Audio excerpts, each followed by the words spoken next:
Hi ಎಲ್ಲರಿಗೂ ನಮಸ್ಕಾರ. ಅಶ್ವಿನಿ ಕಿಚನ್ಗೆ ಸ್ವಾಗತ. ಇವತ್ತು ಸಿಂಪಲ್ಲಾಗಿ ಆ್ಯಂಡ್ ಕ್ವಿಕ್ಕಾಗಿ ಲೆಮನ್ ರೈಸ್ ರೆಸಿಪಿನ ತೋರಿಸ್ತಾ ಇದ್ದೀನಿ. ಸೊ ಹೇಗೆ ಮಾಡೋದು ಅಂತ ನೋಡೋಣ. ಮೊದಲು ಒಂದು ಮಿಕ್ಸಿ ಜಾರಿಗೆ ಸ್ವಲ್ಪ ಹಸಿ ಕೊಬ್ಬರಿ ಹಾಕ್ಕೊಳ್ತಾ ಇದ್ದೀನಿ, ಹಸಿಮೆಣಸಿಕಾಯಿ ಹಾಕ್ಕೊಳ್ತಾ ಇದ್ದೀನಿ. ನೀವು ಖಾರ ಎಷ್ಟು ನೋಡಿಕೊಂಡು ಹಾಕ್ಕೊಳ್ಳಿ.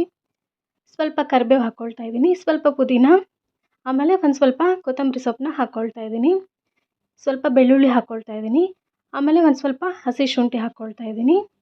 ಇದನ್ನೆಲ್ಲ ಹಾಕ್ಕೊಂಡು ಒಂದು ಸ್ವಲ್ಪ ತರಿಯಾಗಿ ರುಬ್ಕೋಬೇಕಾಗುತ್ತೆ. ನೋಡಿ ಈ ಥರ ನಾನು ರುಬ್ಕೊಂಡಿದ್ದೀನಿ. ಆಮೇಲೆ ಒಂದು ಬಾಣಲಿಗೆ ಒಂದು ಸ್ವಲ್ಪ ಅಡುಗೆ ಎಣ್ಣೆ ಹಾಕ್ಕೊಂಡು ಜೀರಿಗೆ ಸಾಸಿವೆ ಹಾಕ್ಕೊಳ್ಳಿ, ಕರಿಬೇವು ಹಾಕ್ಕೊಳ್ಳಿ. ಕರಿಬೇವು ಚಟಪಟ ಅಂತ ಸಿಡಿಯೋವಾಗ ಒಂದು ಸ್ವಲ್ಪ ಶೇಂಗಾ ಹಾಕ್ಕೋಬೇಕು. ಆಮೇಲೆ ಒಂದು ಸ್ವಲ್ಪ ಕಡಲೆಬೇಳೆ, ಸ್ವಲ್ಪ ಉದ್ದಿನಬೇಳೆ ಹಾಕ್ಕೊಳ್ತಾ ಇದ್ದೀನಿ. ಇದೆಲ್ಲ ಚೆನ್ನಾಗಿ ಫ್ರೈ ಆದಮೇಲೆ, ಎಲ್ಲ ಕೆಂಪಗಾದಮೇಲೆ ರುಬ್ಕೊಂಡಿರೋ ಮಸಾಲೆನ ಇದಕ್ಕೆ ಸೇರಿಸ್ತಾ ಇದ್ದೀನಿ. ಈ ಮಸಾಲೆ ಎಲ್ಲ ಚೆನ್ನಾಗಿ ಮಿಕ್ಸ್ ಮಾಡಿಕೊಂಡು ಎಲ್ಲದನ್ನು ಸ್ವಲ್ಪ ಫ್ರೈ ಮಾಡ್ಕೋಬೇಕು. ಮಸಾಲೆ ಒಂದು ಸ್ವಲ್ಪ ಗೋಲ್ಡನ್ ಕಲರ್ ಬಂದಮೇಲೆ, ಅಂದರೆ ಒಂದು ಸ್ವಲ್ಪ ಬಣ್ಣ ಚೇಂಜ್ ಆದಮೇಲೆ ಇದಕ್ಕೆ ಸ್ವಲ್ಪ ಅರಿಶಿಣ ಪುಡಿ ಹಾಕ್ಕೊಳ್ತಾ ಇದ್ದೀನಿ, ಸ್ವಲ್ಪ ಸಾಂಬಾರು ಮಸಾಲ ಹಾಕ್ಕೊಳ್ತಾ ಇದ್ದೀನಿ. ಇಷ್ಟೇ ಸಾಕು. ಇದಕ್ಕೆ ಜಾಸ್ತಿ ಇಂಗ್ರೀಡಿಯೆಂಟ್ಸ್ ಆದರೆ ಅಷ್ಟು ಟೇಸ್ಟ್ ಚೆನ್ನಾಗಿ ಬರೋಲ್ಲ. ಇಷ್ಟು ಸಿಂಪಲ್ ಆಗಿದ್ದರೆ ಸೂಪರ್ ಟೇಸ್ಟಿಯಾಗಿರುತ್ತೆ. ಸೊ ಇದನ್ನೆಲ್ಲ ಮಿಕ್ಸ್ ಮಾಡಿಕೊಂಡು ರುಚಿಗೆ ತಕ್ಕಷ್ಟು ಉಪ್ಪು ಹಾಕ್ಕೊಳ್ಳಿ.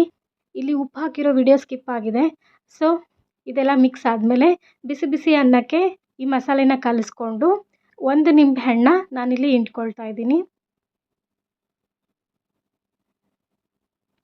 ಒಂದು ನಿಂಬೆಹಣ್ಣು ಹಿಂಡ್ಕೊಂಡು ಮಸಾಲೆ ಜೊತೆ ಅನ್ನನ ಮಿಕ್ಸ್ ಮಾಡಿಕೊಂಡ್ರೆ ಬಿಸಿ ಬಿಸಿ tasty spicy lemon rice ready to serve. So ನಿಮಗೇನಾದರೂ ಈ ವಿಡಿಯೋ ಇಷ್ಟ ಆದರೆ ಮರಿದೇನೆ ಲೈಕ್ ಮಾಡಿ ಮತ್ತು ಕಮೆಂಟ್ ಮಾಡಿ.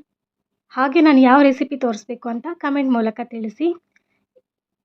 ಮರಿದೇನೆ ಒಂದ್ಸಲ ಟ್ರೈ ಮಾಡಿ, ಹಾಗೆ ಹೇಗೆ ಬಂದಿತ್ತು ಅಂತ ಕಮೆಂಟ್ ಸೆಕ್ಷನಲ್ಲಿ ತಿಳಿಸಿ. ಹಾಗೆ ಈ ವಿಡಿಯೋ ಇಷ್ಟ ಆದರೆ ಮರಿದೇನೆ ಲೈಕ್ ಮಾಡಿ, ಶೇರ್ ಮಾಡಿ ಮತ್ತು ಸಬ್ಸ್ಕ್ರೈಬ್ ಮಾಡಿ. ಇನ್ನೊಂದು ರೆಸಿಪಿ ಜೊತೆ ಮತ್ತೆ ಬರ್ತೀನಿ. Thank you. ಬಾಯ್.